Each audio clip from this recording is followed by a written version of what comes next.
నికర్సైన నాయకుడు,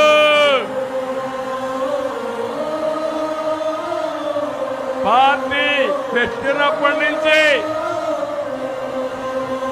ఒక సైనికుడిగా పనిచేసే వ్యక్తి,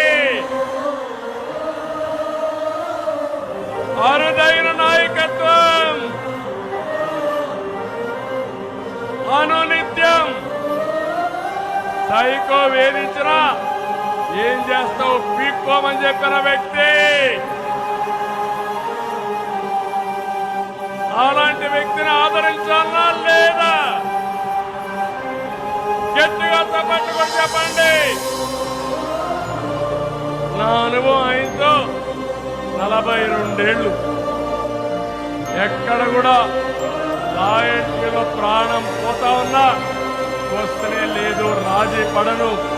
తెలుగుదేశం జెండా పట్టుకొని పుట్టా. నా శరీరం అంతా పసుపు రక్తం ఉంది. చనిపోయే వరకు ఇట్లే బ్రతుకుతానని చెప్పిన వ్యక్తి అయ్యన్న పాత్రుడు. ఏం తమ్ముళ్ళు, ఒక మాటలో చెప్పాలంటే కష్టకాలంలో ఒక పెద్ద దిక్కైన మాకు ఇక్కడ అన్ని కష్టాలు వస్తాయి. కాబట్టి మంచి మెజారిటీతో గెలిపించాల్సిందిగా మిమ్మల్ని అందరినీ కోరుకుంటున్నా.